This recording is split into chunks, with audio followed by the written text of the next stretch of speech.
ദൈവനാമത്തിന് മഹത്വമുണ്ടാകട്ടെ. ഇന്നത്തെ പ്രഭാതത്തിലെ നമ്മുടെ ഒന്നിച്ചുള്ള ചിന്തയ്ക്കായി ലഭിച്ചിരിക്കുന്ന വേദഭാഗം സദൃശവാക്യങ്ങൾ 22 അധ്യായം 9 വാക്യം. ദയാകടാക്ഷമുള്ളവൻ അനുഗ്രഹിക്കപ്പെടും, അവൻ തൻ്റെ ആഹാരത്തിൽ നിന്നും അഗതിക്ക് കൊടുക്കുന്നുവല്ലോ. അഗതികളുടെയും പാവങ്ങളുടെയും അമ്മയായ മദർ തെരേസ ആദ്യകാല പ്രവർത്തനം വളരെ കഷ്ടതയും ദാരിദ്ര്യവും നിറഞ്ഞതായിരുന്നു. സാമ്പത്തികമായി യാതൊരു അടിസ്ഥാനവുമില്ലാതെയാണ് മദർ കൽക്കട്ടയിൽ വന്നിറങ്ങിയത്.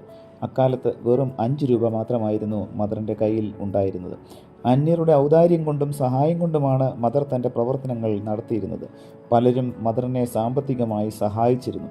ഇങ്ങനെ ലഭിച്ചിരുന്ന സഹായങ്ങൾ അവരുടെ ഉപവിപ്രവർത്തനങ്ങൾക്ക് ശക്തിയും പ്രോത്സാഹനവുമായിരുന്നു.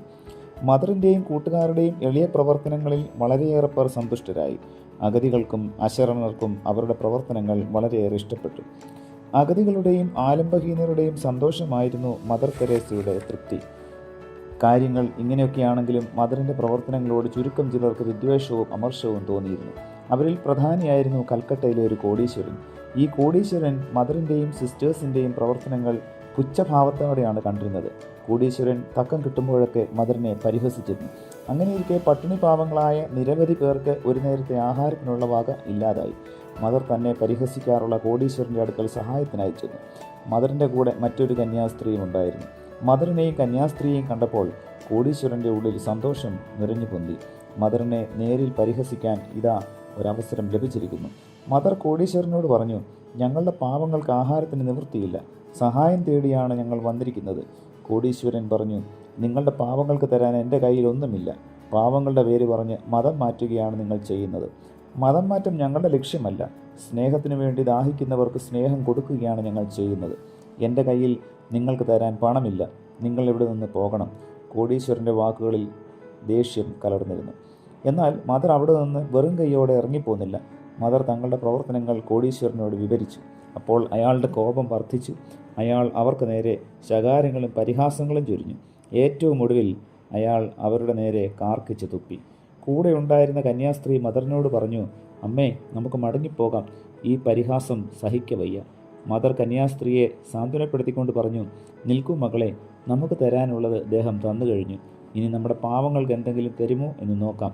ഈ വാക്കുകൾ കോടീശ്വരനെ വളരെയധികം ചിന്തിപ്പിച്ചു. അയാൾ മദറിനെ നോക്കി കണ്ണുമയ്ക്കാതെ നോക്കി നിന്നു. അതിനുശേഷം അയാൾ വീടിൻ്റെ അകത്തേക്ക് കയറിപ്പോയി. അകത്ത് ചെന്ന് തോക്കുമായി തിരിച്ചു വന്ന് തങ്ങളെ വെടിവെക്കുമെന്ന് അവർ കരുതി. മദറിൻ്റെ കൂടെ ഉണ്ടായിരുന്ന സിസ്റ്റർ പറഞ്ഞു, അമ്മേ, നമുക്ക് പോകാം. അയാൾ തോക്കെടുക്കാൻ പോയതായിരിക്കും. നമ്മെ രണ്ടുപേരെയും അയാൾ വെടിവെച്ച് കൊല്ലും. അപ്പോൾ മദർ തെരേസ അവളെ ആശ്വസിപ്പിച്ചു. പട്ടിണി പാവങ്ങൾക്ക് വേണ്ടി ഒരു കോടീശ്വരനോട് യാചിച്ചതിന് വെടിയുണ്ടയല്ല, ബോംബായാലും സന്തോഷപൂർവ്വം സ്വീകരിക്കണം.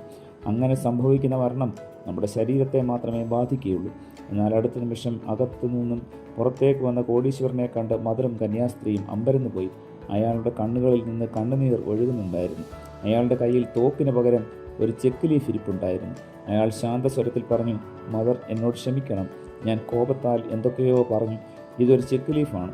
പാവങ്ങൾക്ക് വേണ്ടി നിങ്ങൾ എത്ര ലക്ഷങ്ങൾ വേണമെങ്കിലും എഴുതിയെടുത്തുകൊള്ളും. നിങ്ങളുടെ ശാന്തതയും സമാധാനവും എന്നെ അത്ഭുതപ്പെടുത്തിയിരിക്കുന്നു. അവർ കോടീശ്വരന് നന്ദി പറഞ്ഞിറങ്ങി. തിരികെ താമസ സ്ഥലത്തേക്ക് നടക്കുമ്പോൾ മദറിൻ്റെ ഹൃദയത്തിൽ പട്ടിണി പാവങ്ങൾക്ക് സഹായം ലഭിച്ചതിലുള്ള സന്തോഷം നിറഞ്ഞിരുന്നു. പ്രിയമുള്ളവരെ, എത്രമാത്രം വലിയൊരു സാക്ഷ്യമാണ് നമുക്ക് ഈ ഒരു കഥയിൽ നിന്നും ലഭിച്ചിരിക്കുന്നത്. കർത്താവ് നമുക്ക് നൽകിയിരിക്കുന്ന അനുഗ്രഹങ്ങൾ മറ്റുള്ളവരുമായി നാം പങ്കുവയ്ക്കാറുണ്ടോ? ആവശ്യത്തിലിരിക്കുന്നവരെയും എളിയവരെയും നാം സഹായിക്കുമ്പോഴാണ് നമ്മുടെ ക്രിസ്തീയ ദാനം ഏറ്റവും അർത്ഥപൂർണമായി തീരുന്നത്. ദൈവത്തിൻ്റെ പരിശുദ്ധാത്മാവ് നമ്മയും അതിന് സഹായിക്കട്ടെ. പ്രാർത്ഥിക്കാം. പ്രിയ കർത്താവേ, അവിടുന്ന് ഞങ്ങൾക്ക് നൽകിയിരിക്കുന്ന അനുഗ്രഹങ്ങൾ മറ്റുള്ളവർക്ക് പങ്കുവയ്ക്കുവാൻ തക്കവണ്ണം ഞങ്ങളെ അവിടുന്ന് സഹായിക്കണമേ.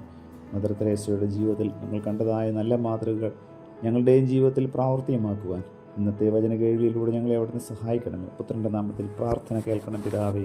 ആമേൻ.